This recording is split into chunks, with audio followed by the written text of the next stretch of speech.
தமிழகம் எங்கும் கிளைகள் கொண்ட Annamal institute of hotel management and hospital management படிப்பில் சேர்வதற்கான அட்மிஷன் நடைபெறுகிறது. சென்னை வேப்பேரி பகுதியில் பகுஜன் சமாஜ் கட்சியின் முன்னாள் மாநில தலைவர் ஆம்ஸ்ட்ராங்கின் முதலாம் ஆண்டு நினைவு தினம் அனுசரிக்கப்பட்டது. இது குறித்த கூடுதல் தகவல்களை நமது செய்தியாளர் ரஃபிக் வழங்க கேட்கலாம். வணக்கம் ரஃபிக். ஆம்ஸ்ட்ராங் நினைவு தினம் முதலாம் ஆண்டு அனுசரிக்கப்படுகிறது.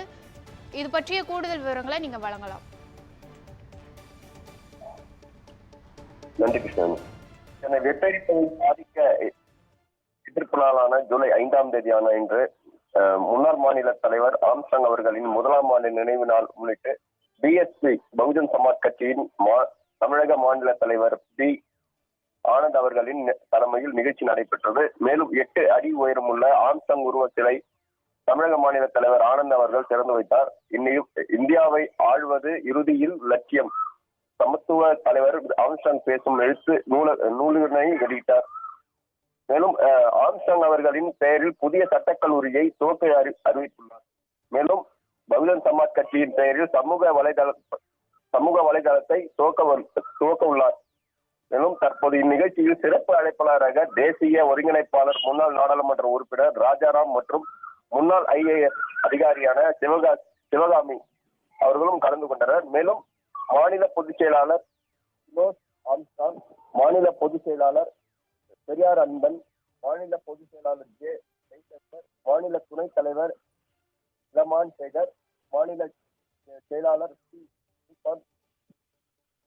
மாநில செயலாளர் KS மோகன், மாநில செயலாளர் ரீகன் ஆம்ஸ்ட்ராங் மற்றும் மாநில மாவட்ட தொகுதி பொறுப்பாளர்கள் உள்ளிட்ட அனைத்து கட்சி உறுப்பினர்களும் ஏராளமானோர் கலந்து கொண்டனர். மேலும் குடும்பத்தினர் மற்றும் குடும்பத்தார் ஆகியோர் நிகழ்ச்சியில் கலந்து கொண்டு நினைவு நாளை அனுசரித்தனர்.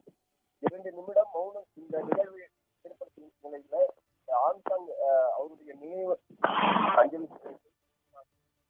மௌனம் அனுசரிக்கப்பட்டது. மேலும் ஆம்ஸ்ட்ராங் கொலை வழக்கு தற்போது காவல்துறையினர் தரப்பிலிருந்து CBIக்கு மாற்றுக்கோள் தமிழக அரசுக்கு பிஎஸ்பி கட்சியினர் வழங்கி வந்தனர். தற்போது இருக்கக்கூடிய இந்த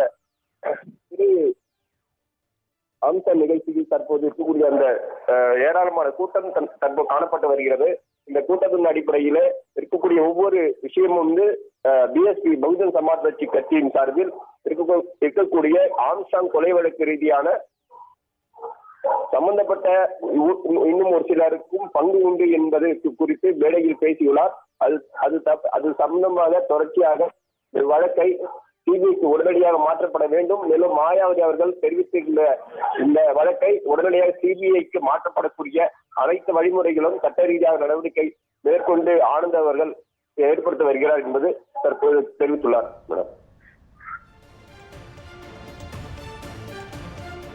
விவரங்களுக்கு நன்றி ரஃபீக்.